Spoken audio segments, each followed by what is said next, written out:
James Pope, or as I like to call him, Pope Classic, the first Pope to SAINTCON. Is that And like Coke Crystal or what is that?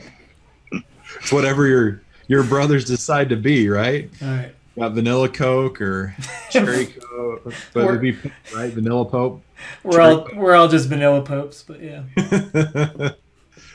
That's a little fair.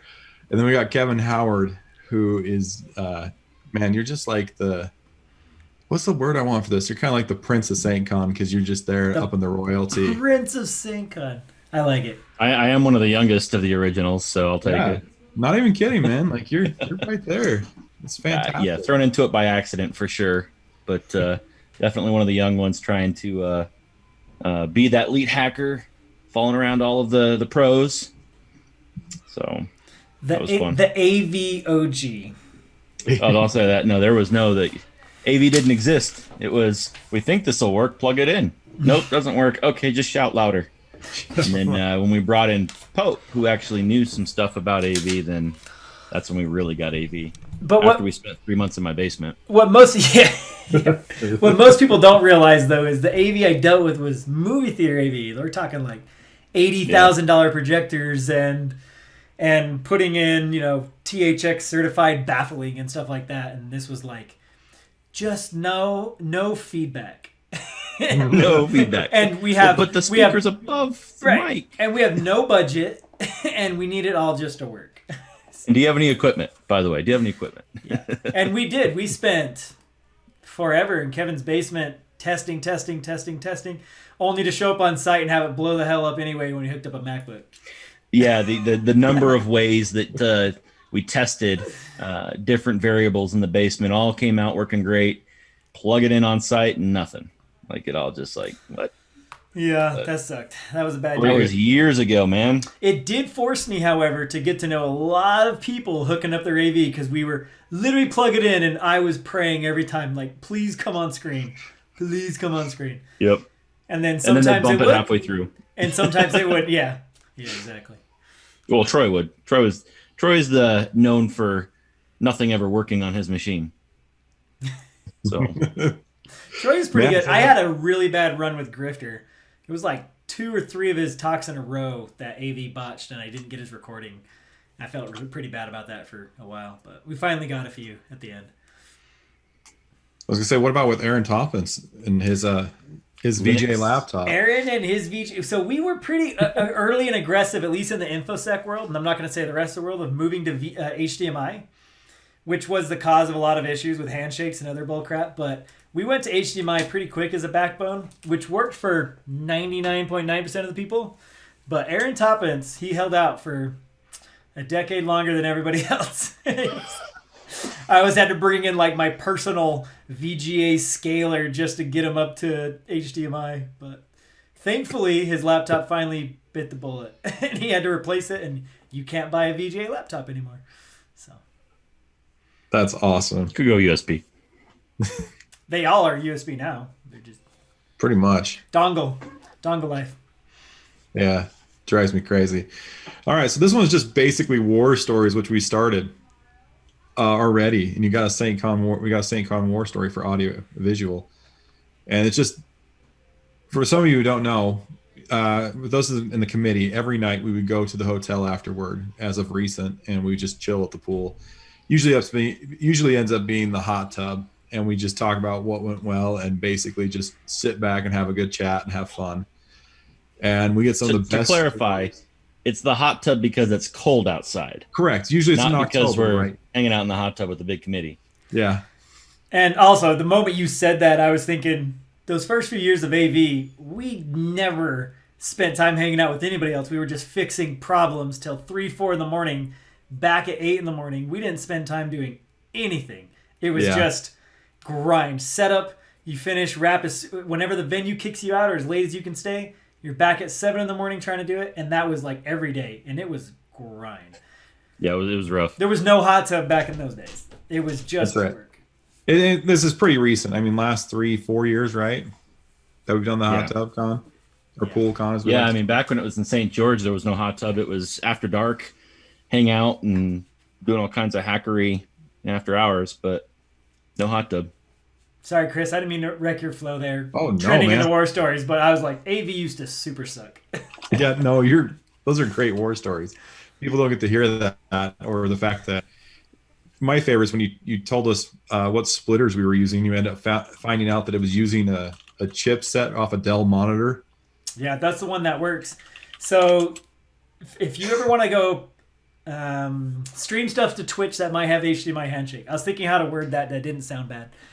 You could pirate movies or other stuff, but if you want to stream like your PS to Twitch, there's whole forms of like how to get around it that I found, and it was all about using this cheap Chinese splitter off of Amazon that was like $20, and it recognizes as like a Dell monitor, and it works great until 4K laptops came out, and that kind of screwed up a bunch of stuff, and we had to re-architect. But yeah, I mean, it's that, or you can buy a really expensive device that does the same thing. Yeah, it's pretty awesome that's the hack. It's literally a hacked monitor chip onto that splitter. Yeah. It's pretty awesome. Works good. I mean, that also broadcasts out to the parking lot, so three-letter agencies can spy on it, but whatever. That's right. Still good. It's cheap.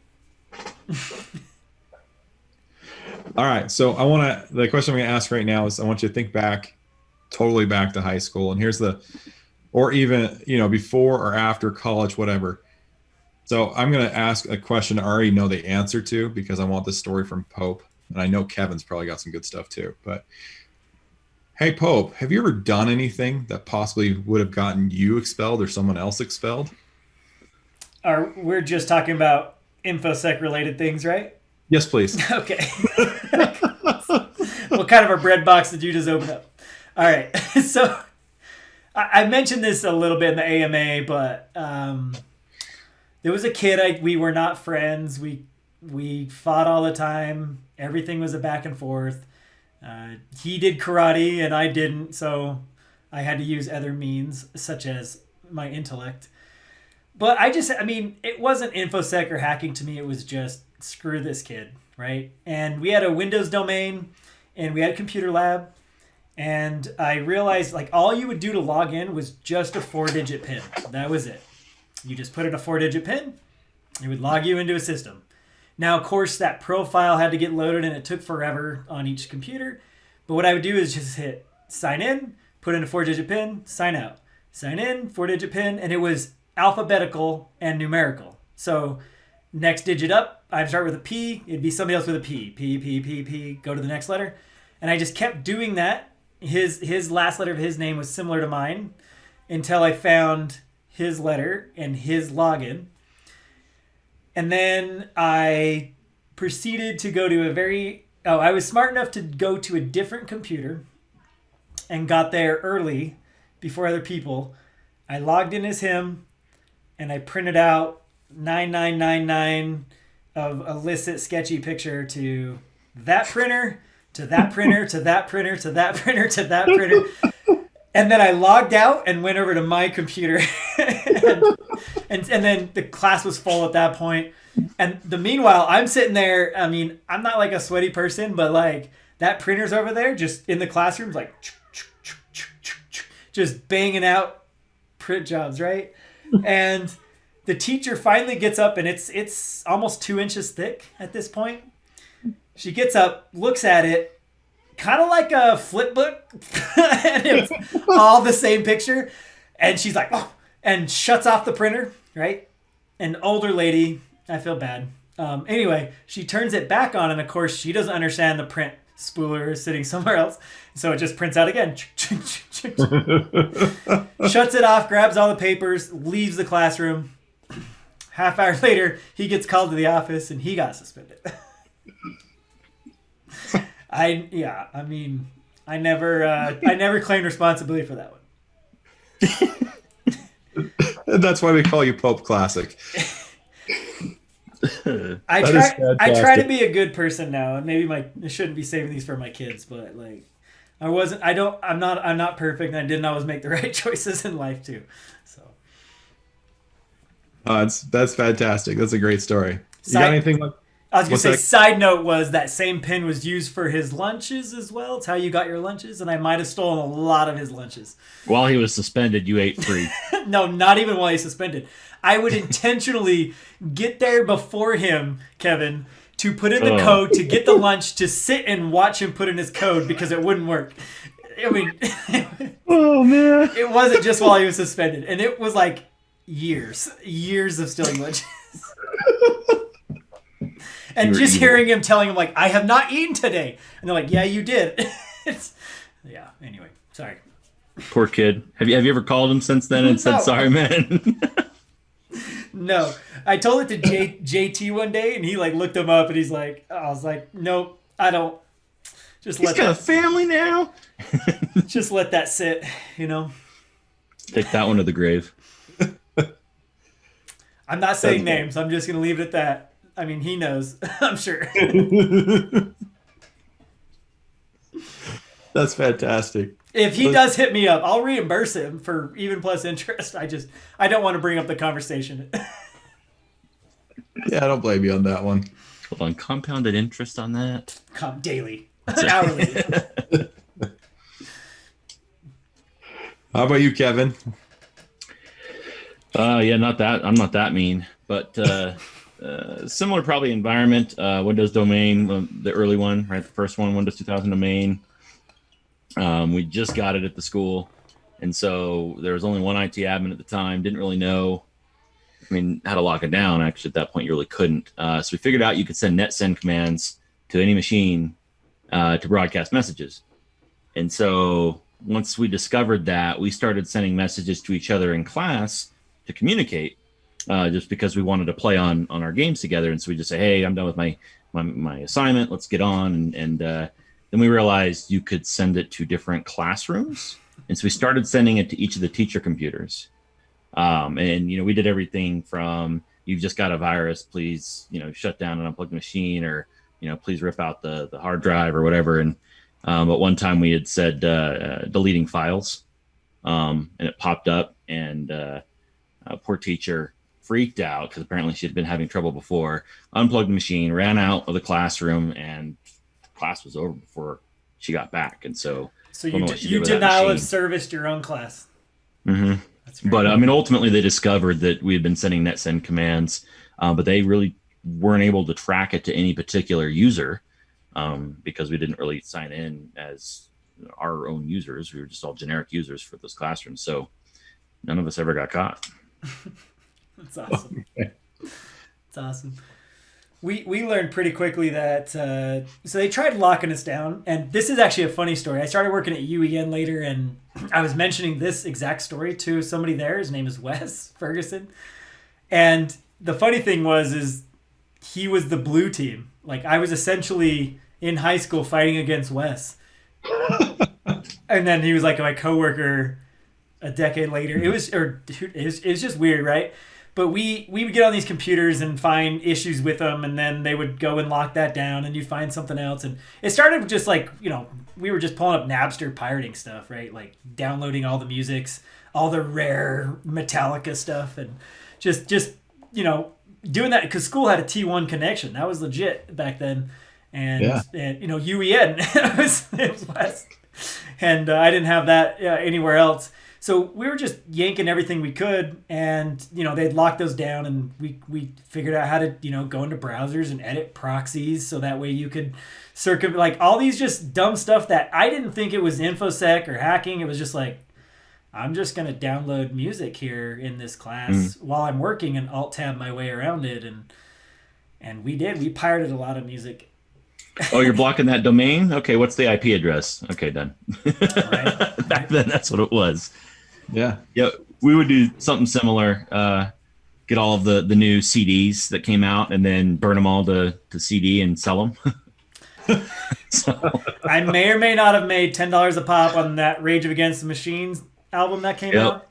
That was the thing is we would never go to no one would go to the music stores, right? Because we just go download them all, and then no one wanted to have their parents take them every week. So, 25% market value. Here you go. Yeah, good little side business. And selling them before they even came out. I mean, I probably owe That was the fun thing, was this, because some people, you could get a lot of the CDs before they had actually hit the stores. Yeah.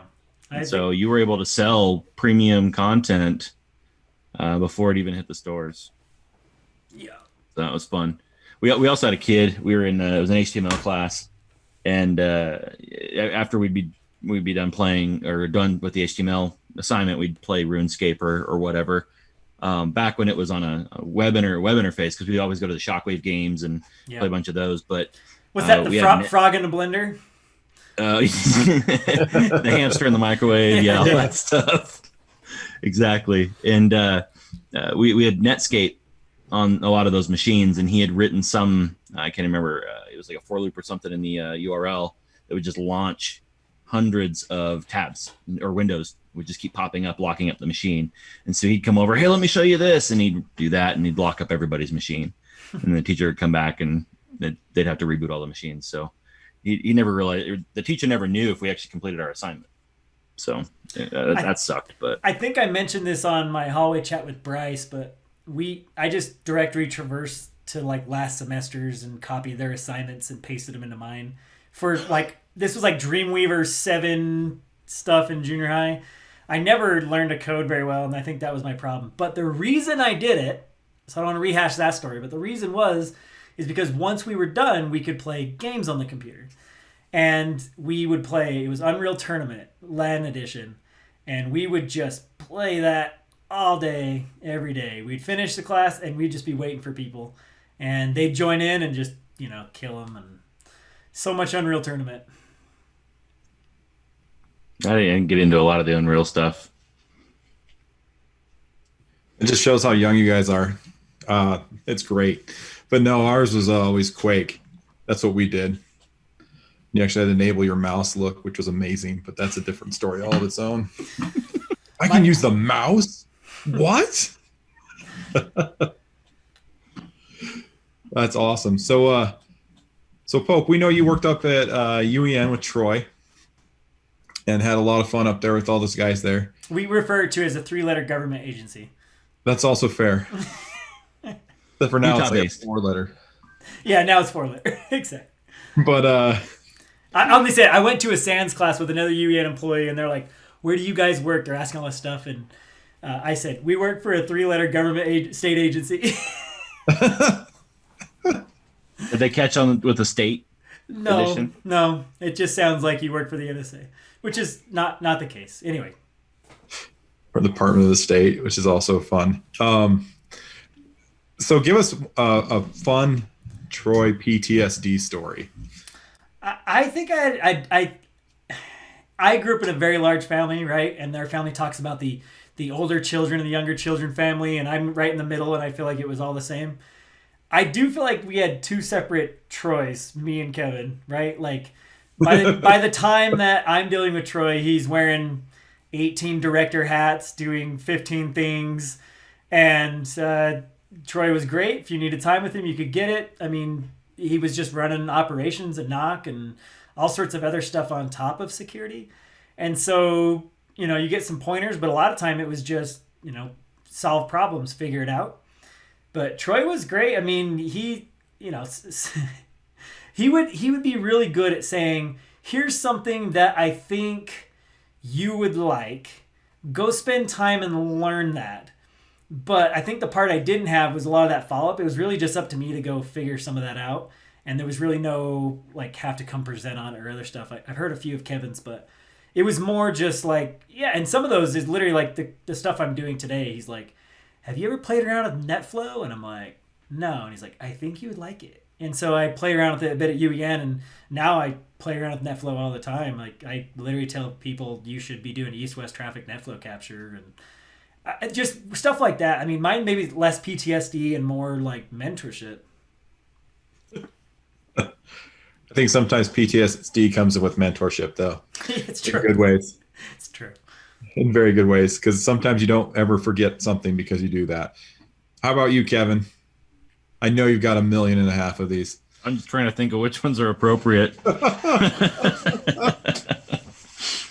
Actually working for him, I didn't really have too much. There was always because I had worked at the college in Price, and met him through SAINTCON and then started working SAINTCON. And then he's like, yeah, we really need to teach you what networking is. And so that was nice. But I remember they did a pen test one time down at college. And I remember Troy he wanted to get on the roof of a lot of different places. I'm like, what for? He's like, I don't know, just figure it out. And so that's when I started realizing, like, Troy just like does weird stuff to just see if it's possible. And I was like, this mindset's kind of interesting. And I was driving through Vegas one time randomly, and I called Troy for something, or he called me, and he's like, well, what are you doing right now? And I'm like, actually, I'm driving through Vegas. He's like, oh, really? Come over to the Riviera. I'm like, what? He's like, yeah, come on over. And I show up, and he's like, all right, here's a box of cable. Start running the cable. I'm like, what do you mean? He's like, yeah, we're so this is DEF CON. Welcome to DEF CON. And this is like Monday or Tuesday prior to that. He's like, so we do this thing called the CTF, and we're setting up the network, and so I need this cable from there to there, and okay, and then that one from there to there, and then next thing you know, I'm running cable for a day. I'm like, so what am I doing here? He's like, oh yeah, you want to hang out the rest of the week? So he's like, here, put on this shirt. And at this time, I didn't know like what was even going on, and this was when School of Root had won CTF at DEF CON for so many years that they were asked to run the CTF side of it, but they wanted to do a little spin on it. So they created this fake organization called DD Tech that didn't exist. Well, I mean, they spun up fake websites and domains and everything else. And so there was this company branded DD Tech that was supposed to be running CTF at DEF CON that no one knew about. And so what was happening was all of the players were there early trying to figure out who was running CTF.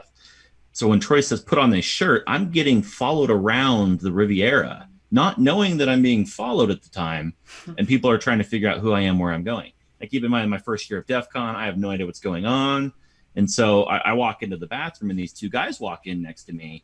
And they're like, so what do you do? Who are you? What are you here for? And I'm just like playing dumb. So they thought, but I really had no idea what was going on. And I go back and I'm like, Troy, what the hell's going on? And he just starts cracking up. He's like, all right, let me explain to you kind of what's going on here.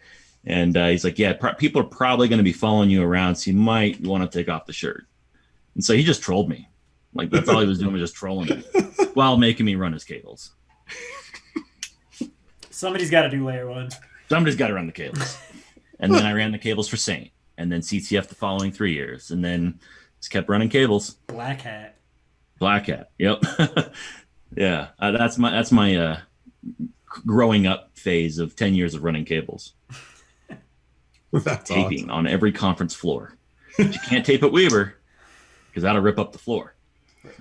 Is that what they told you? That's awesome. There's you don't want to rip up the finish. Salt Palace. On some of the ballroom Salt floors. Palace was worse. They were so dumb about it. Like, oh yeah, gotta have it this type of tape and then striped zebra on top, and it can't be over X height, and it was a mess. It was just dumb. But I guess the summary of Troy's a machine, right? Like I feel like I'm a pretty good work ethic. And I just start on something and I just go until I'm done. I don't take breaks to eat. I don't take breaks to... I just try to go, and it's other people have to prod me to like, we need to eat something. There's few people that I feel like are outpacing me and stuff. And Troy's one of those guys where it's just like, he's just still painting that wall. And I'm like, freak, man. Like, it's been 10 hours. Yeah. Well, I look down and it's like 2 a.m. and I'm like, Troy, when are we done? Are we going to stop? He's like, well, we're done when we're done. I'm like, yeah, but like we got like another 8 hours. He says, well, then you better get going. Let's go. Yeah, I mean, he's just goes. Just doesn't... I don't know. He gets fixated on something, and SAINTCON is that. The only reason it's here is because of that. You went to I got pictures of his garage year after year of just stuff. Floor to wall, everywhere, of just everything... all the middle stuff that's not getting handled by anybody else, he's doing it. The guy's just a machine.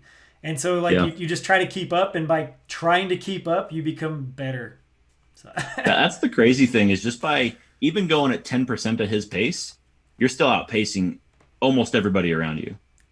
And that's, I mean, following him around for a decade, there's no wonder why so many people have just excelled in their careers just by being around him. I mean, SAINTCON's been around 20 years now almost, or whatever. or Utah Saint and early days security summits and all that stuff. But the community aspect of it has been around pretty much almost as long as Troy has been where he's at. And this is 12th or 13th year for me. And I think it was like, that's the original, like one of the early actual it wasn't SAINTCON, it was Security Summit back then. And so being around that group, Troy, Kelly, even Nate and all those guys, just, they put you in a whole nother spectrum of work ethic. Yeah. It's crazy. Nate's a good guy. Most days. And then he builds a thing called the Vault. The Vault. The brainchild of Kelly and Nate. I think the brainchild of Kelly, but implemented by Nate. And then I was one of the first participants. And then Nate's like, yeah, I'm not doing that anymore. So I had to take it over. And then now it's JC's and Snow's and teams. It's one of our most awesome events that we do at SAINTCON, though, honestly. It's so, yeah, when you think about that, crazy. It's like the first one was in a room and it had like Luke's window. Yeah. And a stand-up door and a Pelican case. And now it's like a 4-room, pressure plates, fingerprint scanners. Yeah. I mean, but that's almost everything at SAINTCON. Yes. I mean, that's the same thing with AV, right? Starts Look at that AV way. now. And it's just hustle, just sheer will. Mm-hmm. Yeah. That's awesome. It's definitely one of the favorites. It's pretty awesome. All right, so let's try and get for another fun war story from you guys. Talk about fun first pen test story. First pen test? Maybe, yeah, if it's fun, or a fun pen test story.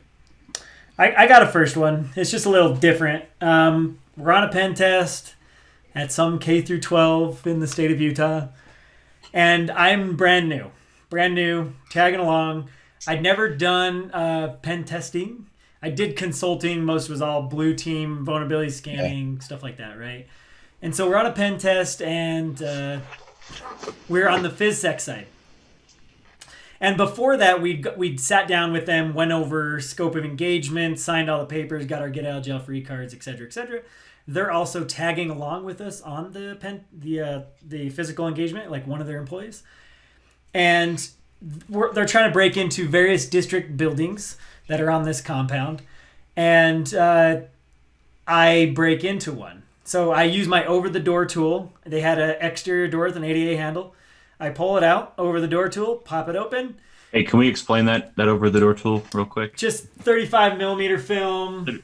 Okay, yeah, it's not a tool, it's film. Okay. It's film with the loop that you hook over and grab the handle and yank it up. Right? There's videos on the internet. We don't have to waste too much time on that. But I just went over, hooked it, opened the door, and there was a key fob on the inside.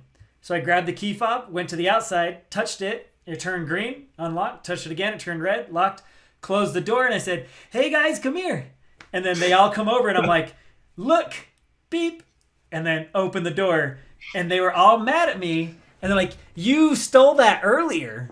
You can't use something from earlier pre-scope. They thought like part of our sit-down board meeting I stole that. And I was like, no, I just grabbed it after I got in. And I just remember Nate handing, he's like, show us.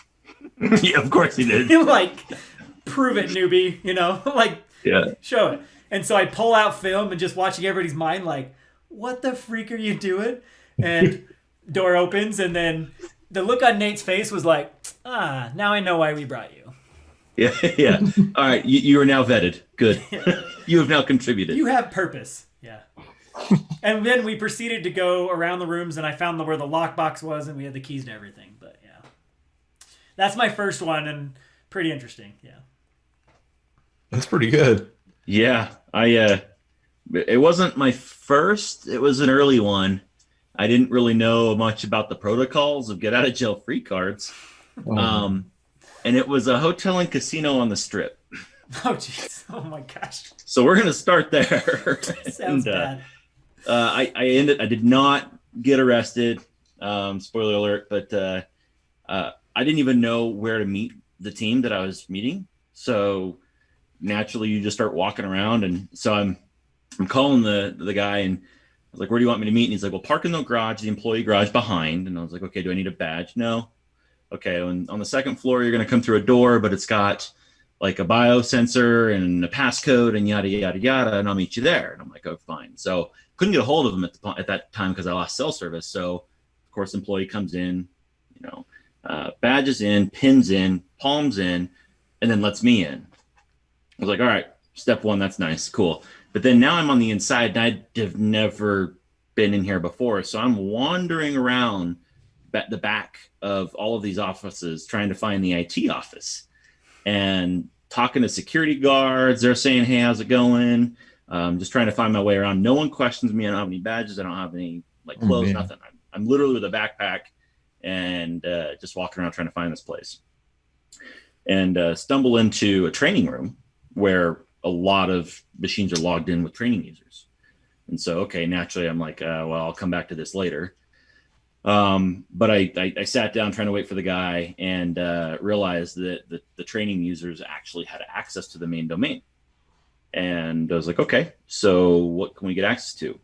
File shares. Okay. And so I'm just trying to poke around already. And next thing you know, I realized that these users actually have local admin on them. Oh my gosh. So write that down.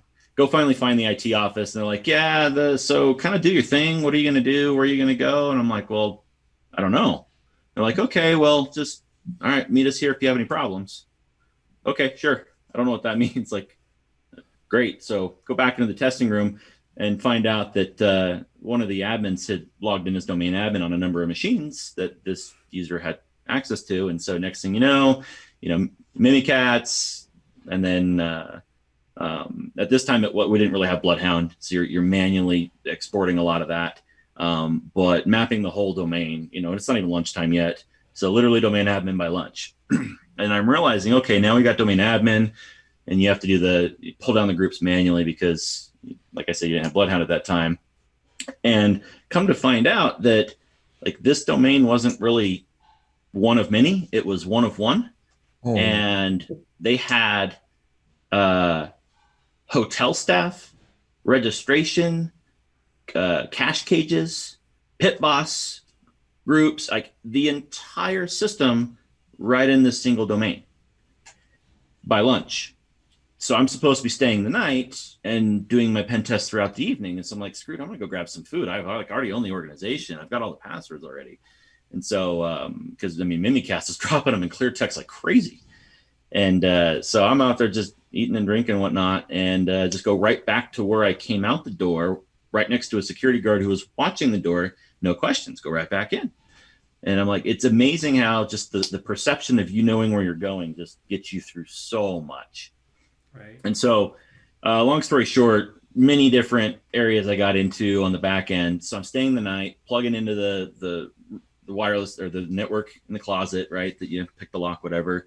It's on the same network as a lot of the things I had access to, whatever. Come out the next morning and I'm like, I'm going to go check out, and I've done my network scans and poked a bunch of systems and vuln scanned some things and tried to kick some stuff over. And I go down to registration to check out, and it's panic and chaos. Like the entire area is full of people. I'm like, what's going on? And they're like, well, registration's down. Well, what do you mean registration's down? They're like, yeah, the entire system went offline last night. We don't know why. I'm like, well, so I start panicking. I'm sweating. Right. I've got all of my gear, all of the evidence in my backpack. And they're like, yeah, we think we got attacked. And I'm like, did I hit that network? No, I stayed away from registration. I stayed away from the AS400. And I'm like in full on panic mode. And so I go back to the IT guy's office and I was like, hey, what's going on? They're like, yeah, the server crashed. I'm like, do you know why? They're like, yeah, whatever, memory capture. It happens a lot. We just got to reboot and get it back online. I'm like, so I had nothing to do with that. And they're like, no, you're good. See you later. And I just walked right out. But when you're scanning, you don't know you're going to kick anything over. You go in full on panic mode. And it's like, then in retrospect, I'm like, well, what if I would have kicked over the cache cages or the pit boss machines? They're like, holy cow, random pen test that's not very well scoped is scary. And I had no get out of jail free card. Liability nightmare. Yeah. So that was one of the earlier ones where I was like, okay, that's the last time that's happening. What's funny is you telling that, and I'm getting scared for you, and you already told us the end of it. You know. Yeah, that's why I started with I didn't get arrested. Good night, man. Like I think at that point in time, I just would put my hands up and when I had all Yeah. the credentials, I would just put my hands up and walked over like, guys, this is what I have. I'm sorry. I'm leaving. But it was a lot. It was a lot of fun. I mean, when you're solo like that, and like we didn't even do any PhysSec stuff, but getting domain admin by lunch, that's always like everyone's dream, right? And once you do it enough, you're like, okay, this is kind of getting boring. Let's find something more crazy. But to do it in that environment where you're like, this is the strip. Right. Yeah, it was interesting. Even though you didn't do PhysSec, you did though. I mean, technically, yeah, and I didn't know it at the time, right? Because like I didn't know a lot of PhysSec people, and I wasn't really well versed in that. And like, if I'm picking anything, I'm screwed. You know, that's not me. I'm network side. Yeah. And but still, just a couple of doors, people don't care. Yeah, and that's always the typical. You always find people who are happy to help more often than not. Yeah. Even though they had lavish ways of getting in, right? Like biometrics and everything. They're like, oh, let me get the door for you. You're like, oh, thanks, man.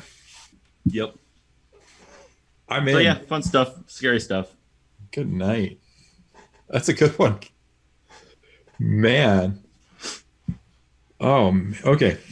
I'm going to have fun nightmares. Yeah, you're thinking about that one now. You're like, I never put myself in that situation. And like you said, like when you're a noob, you don't really know what to do to protect yourself. I mean, even like after the guys broke into the courthouse and that whole scenario, and then all of a sudden everyone's like, oh, maybe we should have all of these clauses and extra checks. And yeah, I mean, you just, until it happens, you usually don't know.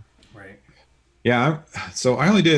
I've only done one official pen test outside of just normal stuff that I do for my own job. Right. I've only done one for someone else because it's never really been my thing. I haven't done the red teaming as much. Right. And doing all that fun stuff and trying to break in. And I did it for a senior project, and it was and I felt terrible because it was for a nonprofit medical clinic. And the guy was super awesome who ran it. And he's like, so why do you want to do this? He's like, what? I don't get what you would get out of this. What would you get out of this? We're nonprofit. We're, all those different things. And they're like, well, do you have PII, right? Do you have any information that you don't want out? It's like, yeah, we're a doctor's office, right? We're a medical place. And I'm like, yeah, that's the kind of stuff that we'd be looking for. And he's like, all right, let's see what you can find. You're not going to find anything. The classic line. And I said, okay. And I took in it's sitting right here. I took in this right here, my little netbook with 2 gigs of RAM. And I started doing some scans and doing all that fun stuff. And it took half an hour. And it was one of those same things where I'm like, I would like to show you all the information that I have, and I'd like to stop now. C dollar sign. Yeah, I don't want this. That's the hard part, is when you start, you have to extract the data to show evidence, because there's been so many times where it's like, yeah, you really didn't get in. Here's a copy of the database. Like, yes, I did. Yeah. And that's... You just reminded me of a deliverable we had once where we were turning in. We got domain admin credentials through phishing. Oh. And part of the deliverable, we put up a website that was vote for the new website, what it would look like, A or B. And it actually said, thanks for your response, gave back a pseudo random crappy number that actually showed other people voting.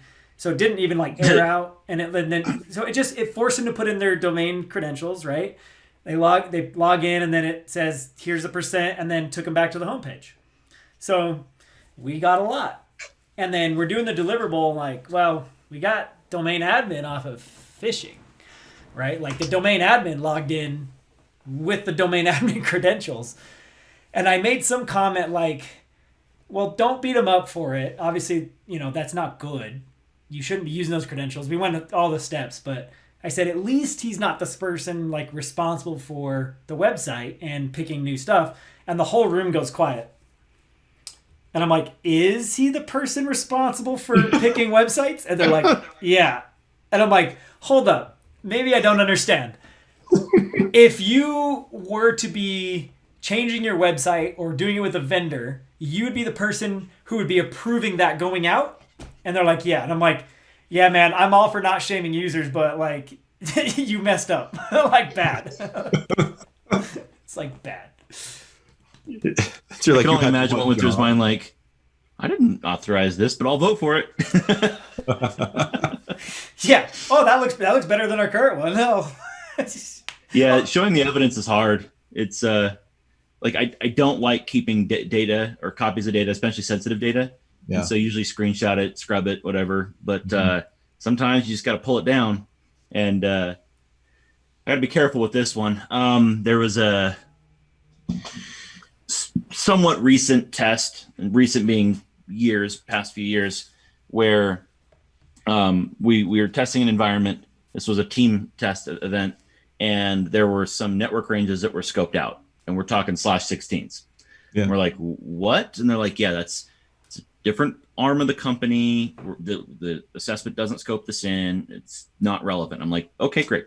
So we get into the assessment, and we're seeing all of these calls to this other network, random database calls and website calls. And I'm like, I have the credits to log into these databases, but it's out of scope, and it's right there. And I know it's there. And if I was a real attacker, I'd just have that whole thing.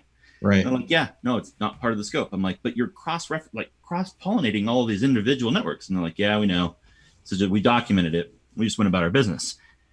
And I was going through, and we're getting down to the end of the pen test where I start going through the lower hosts that were just like, there's nothing really on these things. And I'm just scrolling deep into the weeds into the file system. And I don't even remember what kind of machine it was, but we came across some archive folders. And these archive folders happened to be the archive backups of the database servers that I was not allowed to connect to on an old system that hadn't been patched. No one had even logged into this thing forever. They actually didn't even remember it was like online. They thought it had been decommissioned. In scope. I go, cool, what's in this database? This is the largest sensitive information dump I've had access to in any given pen test. And I'm trying to figure out the best way to quantify this, but effectively it was every employee that had ever worked for the organization since its inception. And this was a very old company, and it included socials, salaries, titles, phone numbers, home addresses, different positions in the organization throughout their career, like everything, date of birth, middle initial, like everything that you would need to completely steal their identity and know who was important in the organization. And there's over 200,000 records. And so that was like, okay, well, we don't want to touch this database. And they're like, well, no, you need to show that you have access to it. And I'm like, I don't even want to copy this thing off the machine. Yeah. Just no, like go find it. I'll point it to where it's at. And they're like, well, we should probably put something in the report. But yeah, like that's one of those situations where like that alone, even though it's a loud pen test, would it be classified as a breach? Because a third party entity has access to that data, even though it's technically we're under NDA and contract and we shouldn't have access. There's so many liabilities there that we just were like, no, well, I'll screenshot it and prove it to you, but I'm not touching that thing. And so that's one of those gray areas where you're like, well, you have to show evidence, but at the same time, that's the largest data set that I've had access to with that much sensitive information. Right. Oof. Yeah, that's a tough one. That's just crazy. That's the best word I have for that. I thought of another deliverable one that was it wasn't quite the deliverable. A lot of times you have a customer sit in the engagement, like I already explained. This person was a highly privileged IT person, but not domain admin. And they were the ones sitting in with us. And we came across, I think it was also phishing. Phishing is very effective if you pull the right strings, right? You get the right triggers for those orgs or speak their language. And we got the highly privileged person's credentials, IT privilege.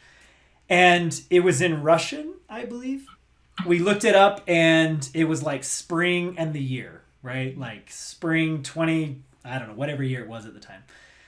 And so I kept doing like the Russian translation to make sure I had it right. And then he walked in the room and I said, hey, whatever your name is. And I was like, and I said his password in Russian. And he looks at me and we look at him. I'm like, that was you? He's like, yeah. Oh, man. And then he's like, I got to go change my password. And we're like, yeah, you probably should. But don't do it yet. So he leaves. Not done with your account. Yeah, so he leaves, and I'm like, watch, he's going to change it to summer. And so I looked at the translation for summer. We didn't even get his new password yet or even try it, but he walked in and I said Russian for summer and the year, and he's just like dead-faced us, like like we're wizards, like watching him over his shoulder. And I'm like, dude, if your next one is fall, I'm just gonna go flip it on you here. We had a similar one where we caught one of the admins and we're like, yeah, you probably want to go change this because it's actually quite exposed right now. But like, wait till we're done. And he's like, no, we'll go do it right now. I was like, no, you don't understand. We're still logged in to all of these systems as elevated permissions. I'll just dump your new password. No, it's fine. All right, whatever. Dumped his new password, and I didn't tell him for the rest of the test. Right. It's like, whatever. Like, yeah, it's. When I started doing consulting and I would get access to an administrator, my go-to is always add a service account, and I'd call it an AV name. ESET, Sophos, something like that. Because everybody was scared to delete them. I realized it was because one time I called it something stupid. On one of our engagements, they clearly saw it. They tried blue teaming us and deleting it. But in that same list, when they were showing us, had a whole bunch of AVs. And in my deliverable, I'm like, why do you have all these service accounts for these old AVs? And they're like, well, we're kind of scared to delete those because we don't know what may or may not be running on them. I'm like, when's the last time you used Sophos? And they're like, 5 years ago. And you're like, so I just started calling them AV names as service accounts, and people would look right at it. Even some people looked at the date creation and they're like, it's recent, like in the last week. And they're like, I'm still scared to delete it. Wow. So I always tell people, go look at your service accounts, look for things like that, because criminals aren't idiots either. You know, they're not going to call it. They're not going to call it Kevin's super user every time. So. No. My favorite is if a pen test is going on as a blue teamer, IOCs is always, is there a host on the network called Kali? If so, you got a pen test going on or someone's an attacker. Right. So I actually think I caught Nate one time using Kali. Nice. He was doing a pen test somewhere and I'm like, hey, that login just happened from a Kali host. And then it's like, wait, let's just scan all the logs for Kali. Right. Oh, now I know where he's going. Watching him go. I think in a lot of those situations, you would just be happy to know, A, they're logging, and B, somebody's even looking. And that's fair. Like, yeah. And they're like, wait, you actually caught something? I was like, no, I didn't catch anything. I just searched for Kali because I was, having fun. But one time when I was at CEU, I was actually, this is right, I think the first pen test we had, like I got assigned a security role. So I was like, okay, I guess I got to figure some stuff out. The second pen test we had, I thought I was doing better. And so I'm like, okay, we're logging, we're monitoring. And I remember seeing some logs in the domain controller or one of the servers that printers had been added to some host or whatever. And so I go storming into Kelly Genesee and I'm like, I just caught you installing printers. And he just looks at me like, what are you talking about? Not knowing at the time that when you logged into a remote machine and you had printer sharing enabled, it would actually create a printer on the machine. And so all I had caught was him logging into the box, not installing anything. Right. Printers were a lot of time, they're a very effective avenue into organizations. Yeah.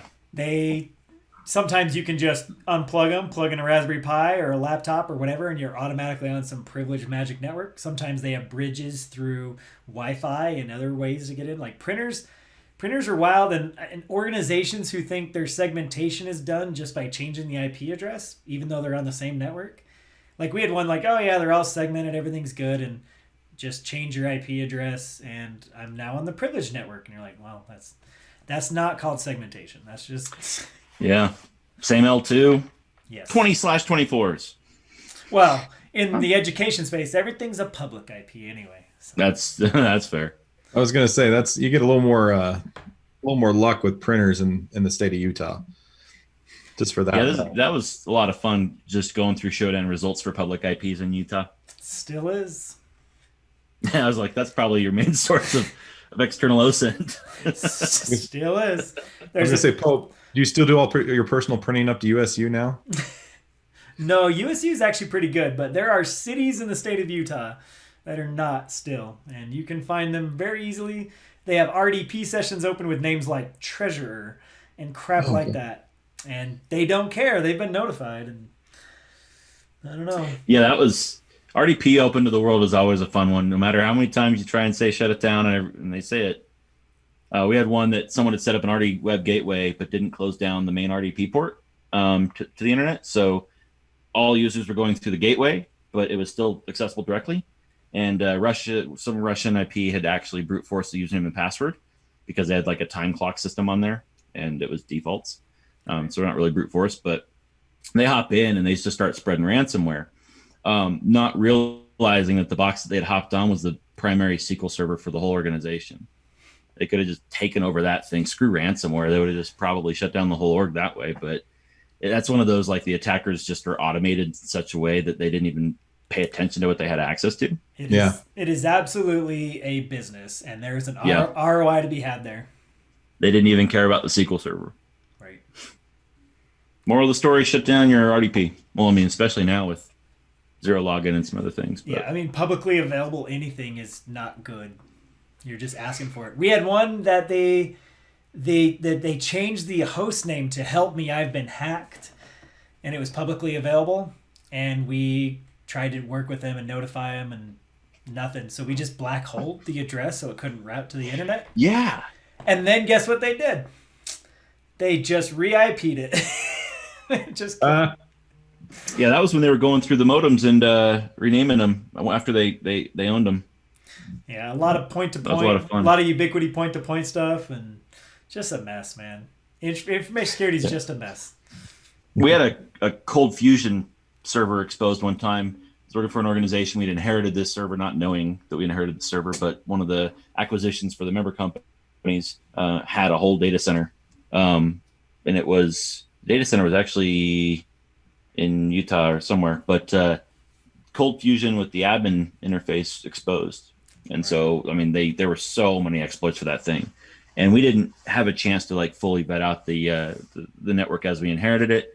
A little while later, we get a call from the FBI, and we're like, "What are you guys calling us for?" They're like, "Well, sorry to tell you this, but your server's been hacked." And we're like, "Okay, when, by whom?" "Oh, well, it's been hacked like multiple times for the past 5 years." Like, what?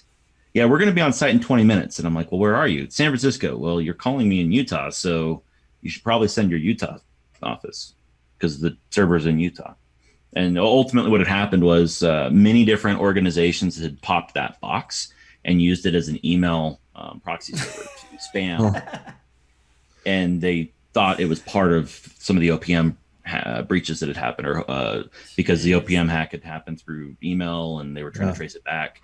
And because one of the organizations that had compromised our box used us to send email spam to their servers, then they actually were like, "Okay, yeah, here we go. We want to take this." We gave them all the images, and I'm like, "Well, can you tell us how many different people were accessing that?" And actually, we can't. But just an FYI, multiple over the past 5 years. And I'm like, everybody. Okay, thanks. I mean, at this point, who else wants access? Right. It's the favorite server of go-to email relay.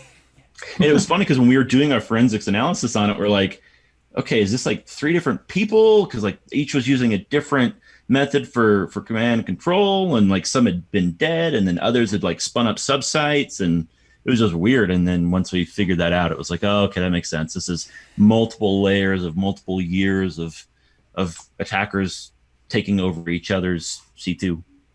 Right.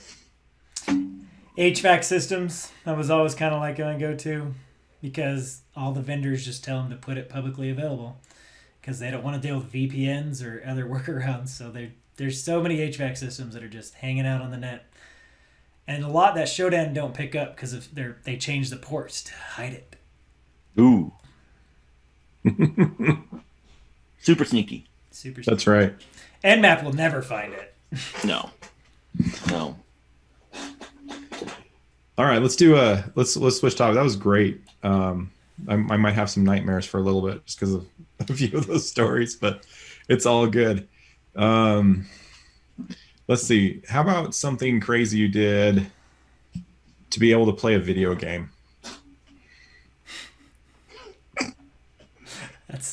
That might have been the story of my entire life growing up. Well, yeah, that's why I asked it. Most of us were that way, especially from our generation and even before, is we learned a lot of this stuff just so we could play video games, right? Yeah, I mean, it started with my brother Larry with magazines, flipping through them, writing out every code of every single thing in like BASIC, and me trying to copy that, right? But then as we started playing more video games, shareware crap that we never bought the final levels of, we just played the first levels over and over and Yeah. over. As you start playing those and your parents realize you're not doing chores, homework, things, it starts to become restrictive. They start cutting down on, hey, you can't do that anymore, right? Computers equals the same as TV. You're spending too much time on it. Go do your chores or anything else. And so there was levels of escalation of that from my uncle was a computer administrator for K through 12, and his job was securing the computers. And so he would always give us their old computer, and it always came with a whole bunch of freaking lockdowns because it was meant for school. And we'd get these computers that are just like, DOS 3.0, DOS 3.1, whatever, and they're just there's GUIs that are not GUIs. I mean, text GUI, Yeah. like 9 options, word processor, calculator, whatever.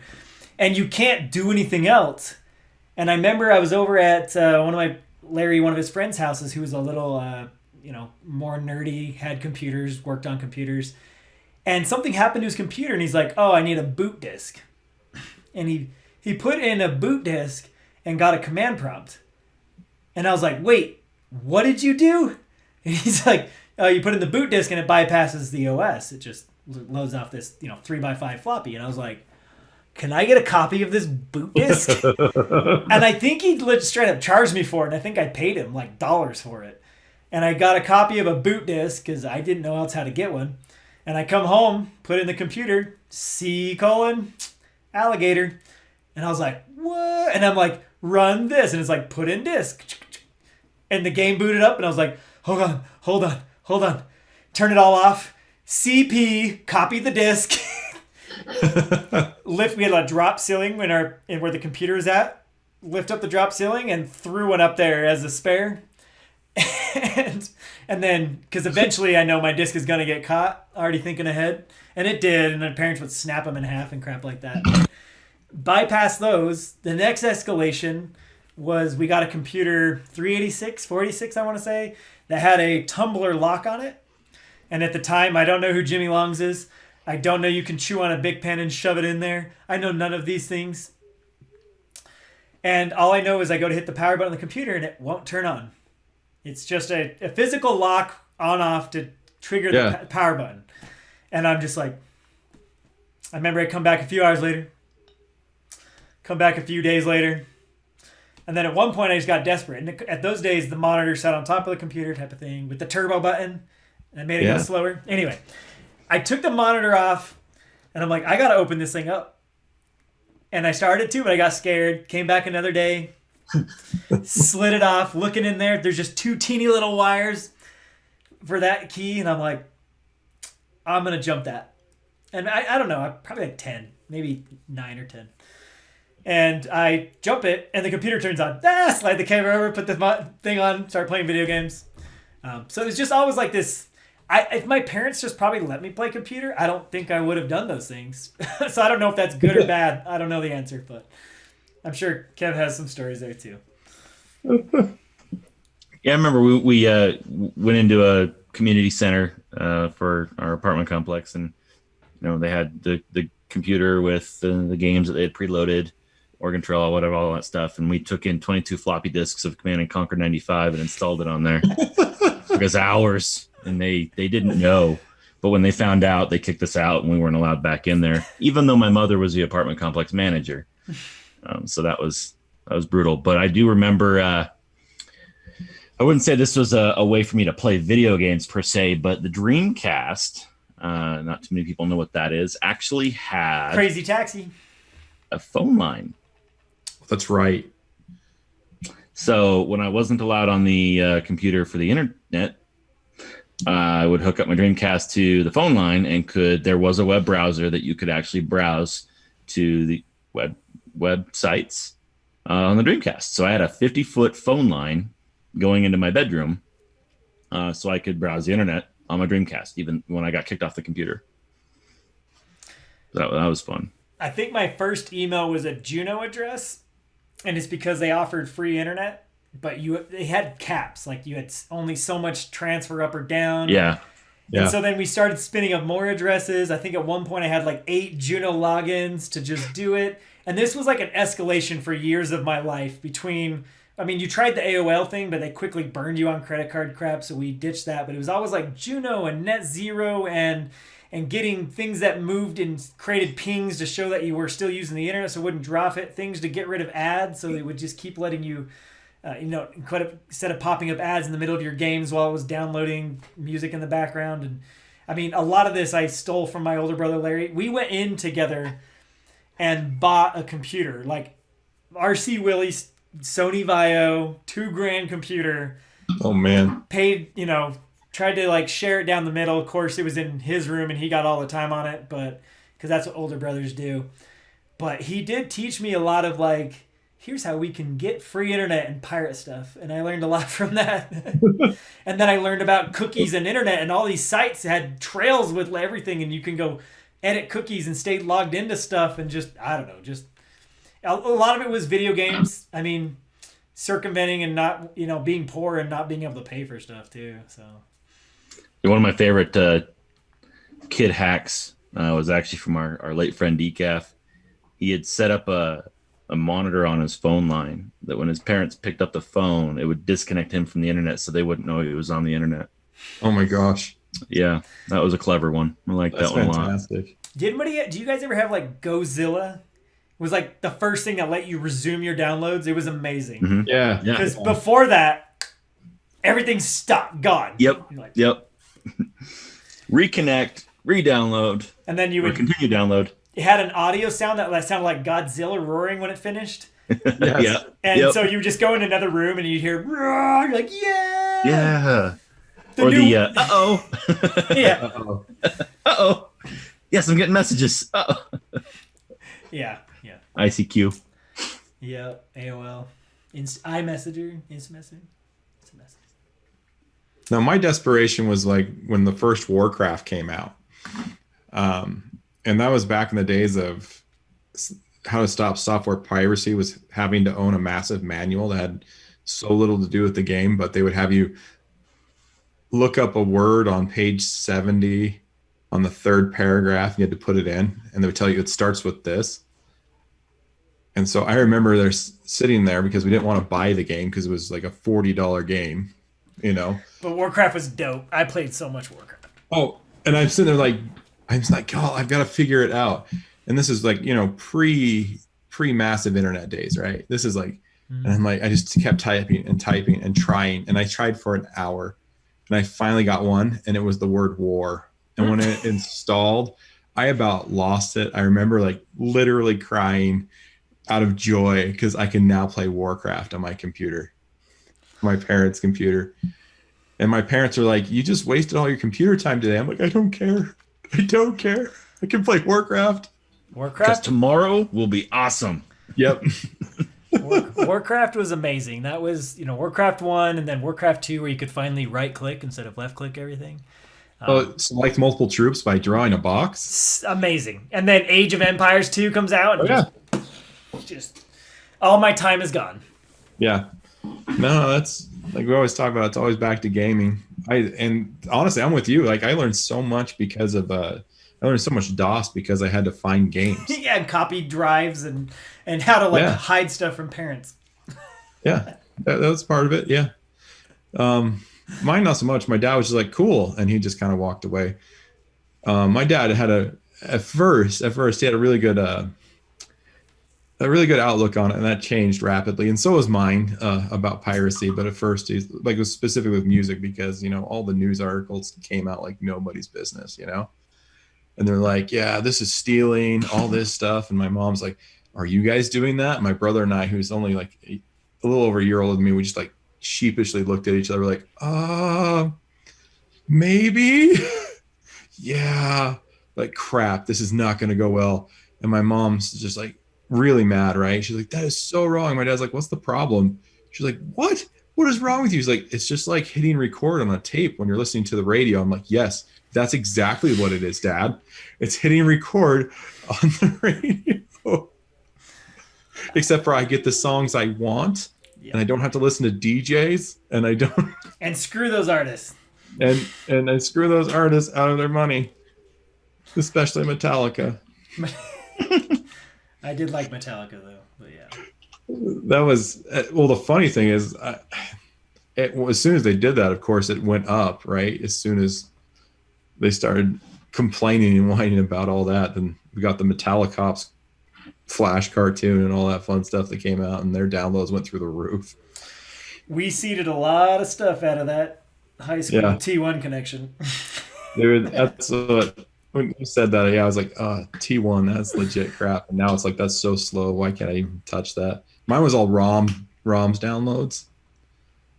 MIDIs. I used to get really big into MIDIs. Yeah. And because we would put them in a programmer keyboards and like.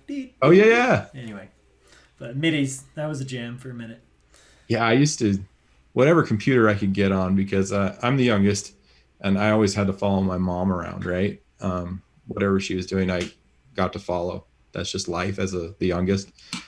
And wherever she would be, my mom was big into genealogy, still is, and a lot of places that back, when I was little, they were just these old computers that people did genealogy on.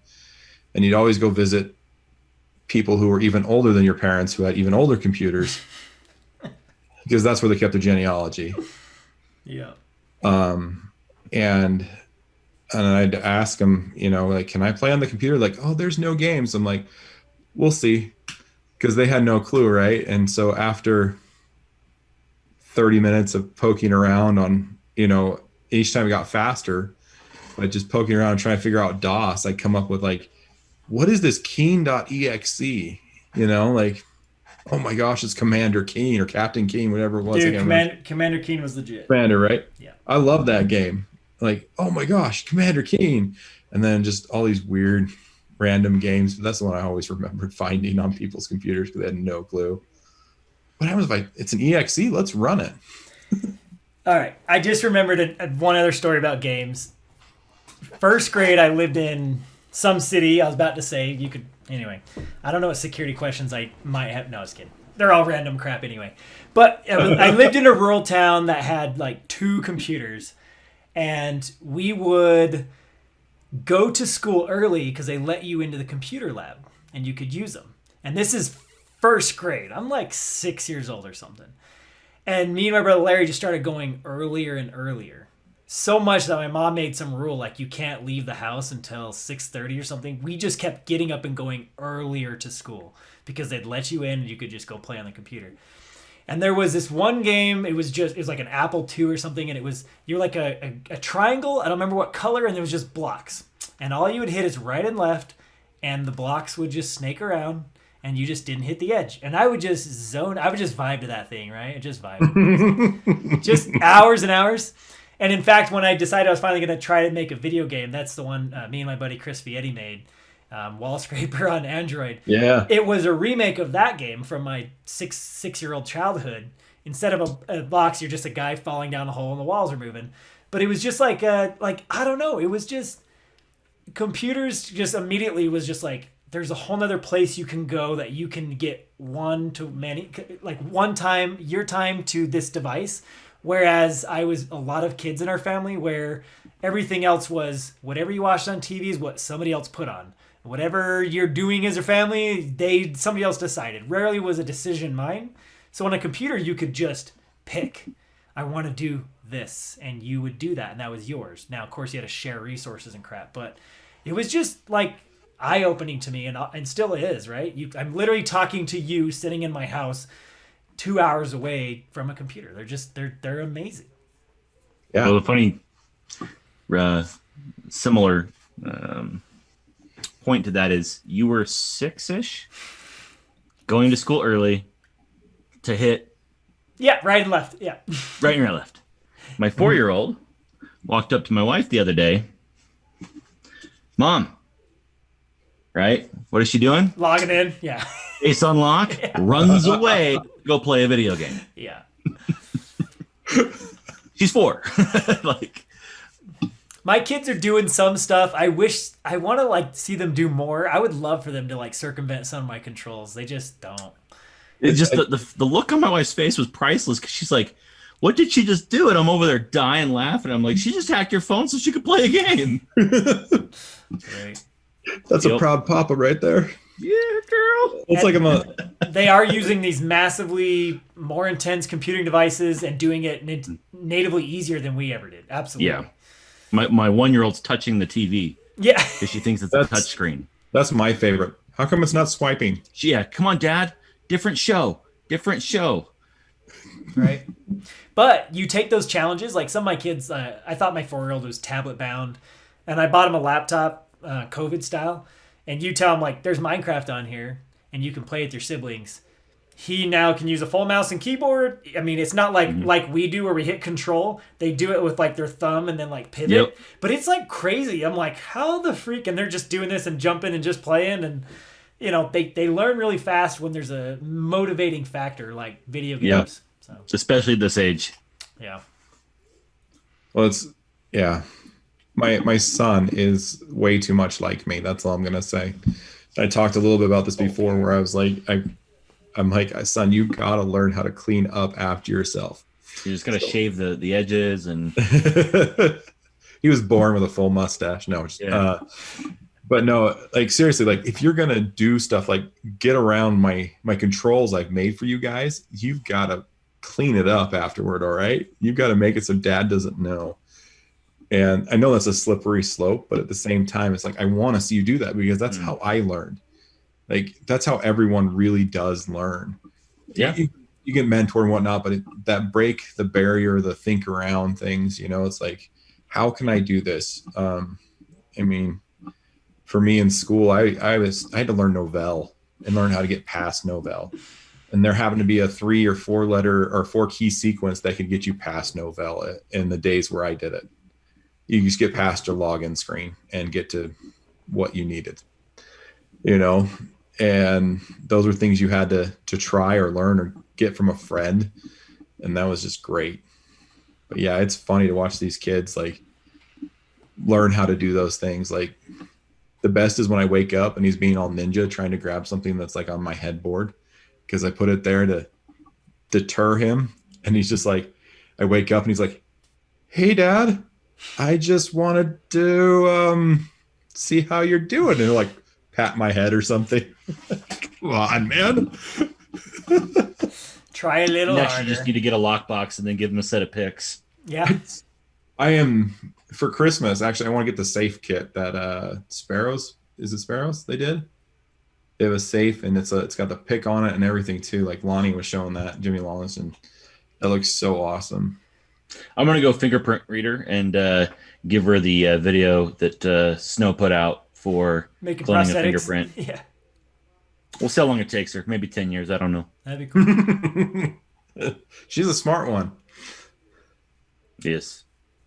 I was going to say, that's the one thing I need to do in my little home office. It's all of that stuff's at work because I keep all my lock picks and stuff there because that's where I would show people how to use them and they can learn, and I could watch them do that, the joy of popping a lock followed by the crushing defeat of understanding that nothing's perfectly secure.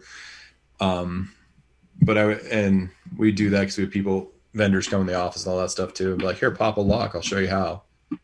And have, you know, and I need to bring that home for them to play with now since I work from home, just most of us, right?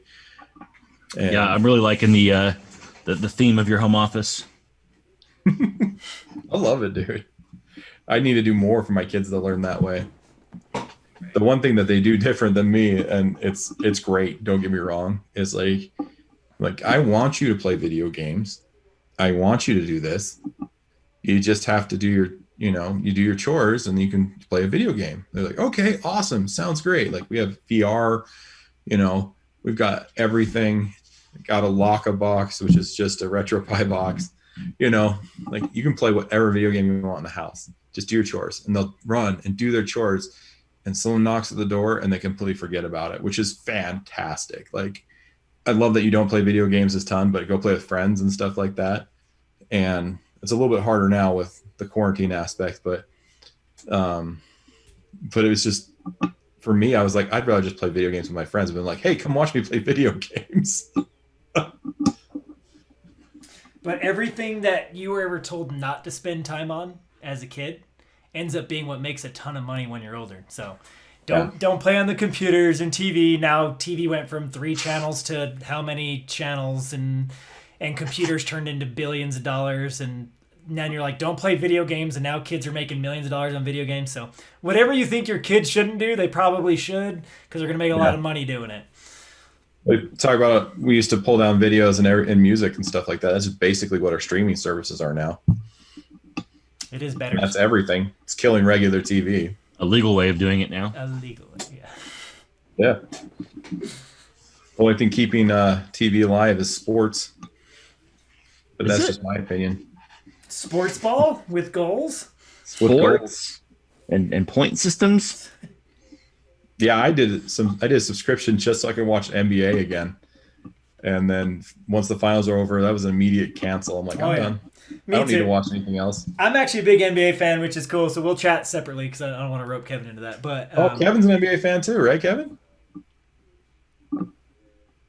What? Anyway, same thing. Sign up for cloud I have cable. ESPN with my Disney Plus bundle. Yeah. But the same. Sign up for it just to cancel it the moment you're done with it. So much better. But, yeah. Well, good times, guys. I think this is more than enough. And oh my gosh, this was amazing fun. And it's helped me not miss so much of hanging out with you guys like we would be doing right now. And I'm glad that we can share this with people and they can hang out with us as well. And you guys still have a million more stories that haven't been told. So everybody does. So, I mean, it's cool. Maybe we'll have to do a Hallway Talk 2.0 and get some more of these later. Goosifer 2.0. Let's do it. Yeah, we just keep going with this throughout the year. That's what, not even kidding. I'm loving it, and just it's been great.